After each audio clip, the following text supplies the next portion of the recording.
Not everybody who wants to own a yacht is expecting a crew of 20 people to care for their every wish and whim. For some, it's all about using the yacht, navigating for themselves.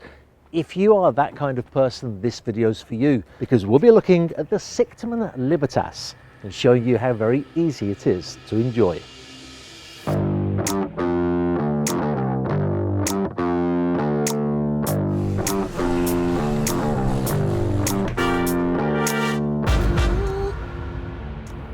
The first thing is to select what you want to do on board the Sichterman.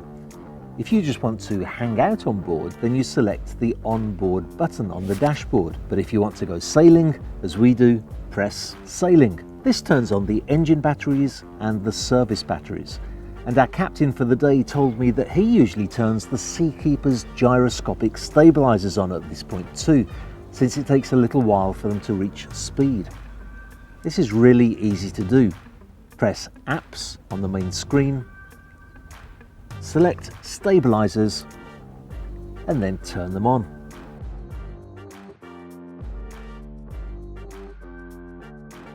Once this is done, you can start the engines from the dashboard and the generators from a switch below deck. Check the engine parameters on the Volvo Penta screen, and now it's time to release the yacht from the dock. Make sure the shore power is disconnected, the passerelle is retracted, and the lines can be released. First the stern lines, and then the bow lines, something so easy that even I can do it. Our captain, Luik, edged us gently out of our berth. The Sichterman Libertas has Volvo IPS drives that come with this handy joystick, allowing you to quite literally pivot the vessel for easy manoeuvrability. Although being a hardy and experienced captain, Luik preferred to use the throttle controls and the bow thruster.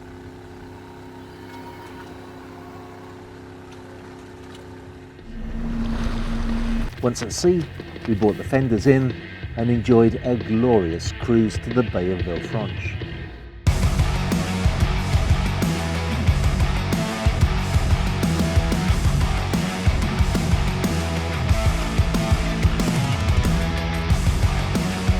The Sichterman Libertas can reach speeds of up to 38 knots, and so it didn't take long to reach our destination.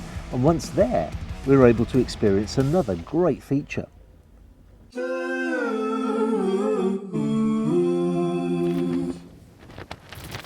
It's not unusual for much larger yachts to have a dynamic positioning system known as a DPS.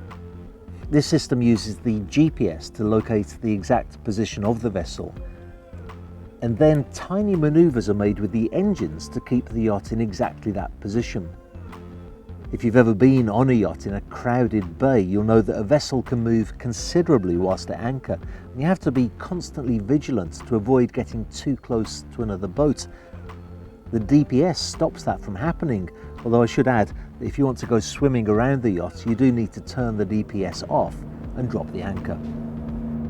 Well, the DPS system is not the only technologically advanced feature on this boat. I had a meeting a couple of days ago on board with one of the company's directors, and when he arrived, he said to me, "I already knew that you were on the boat before I got here, because they told me from our headquarters in the Netherlands." The systems on board this yacht are in constant communication with the headquarters as a part of the Sichterman care package. So if we were cruising a moment ago, for example, we'd have had high engine temperature or low oil pressure, or if one of the fuel valves was shut that's supposed to be open, or if when you're in the dock somebody comes onto the yacht at a time when nobody's supposed to be on board, Sichterman know about it immediately, and as a result, so do you.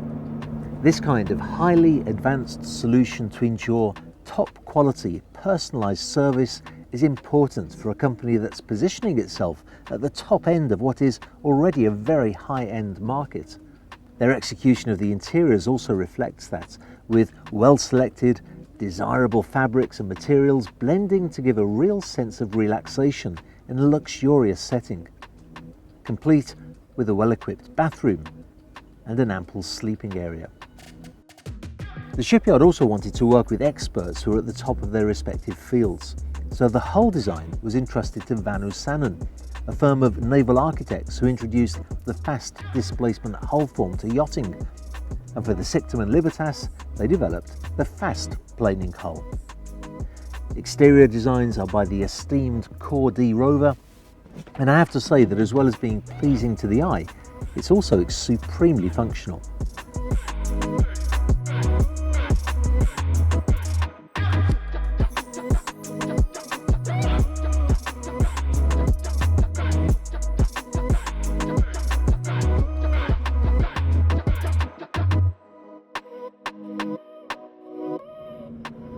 I'm filming this video, of course, because this yacht is actually for sale, and it did occur to me that it may well appeal to a first-time buyer, somebody who likes the idea of having a 15-meter yacht, but that also likes the features of a much bigger super yacht, so aluminium hull, for example, or advanced technology on board, but still simple enough to just drive down to on a weekend, take out to the port and cruise to a beautiful bay like this, just like we've just done this morning.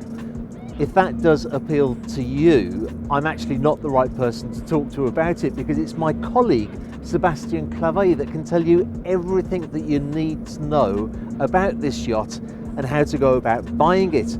If you want to contact him, then just write to the email address shown on screen now.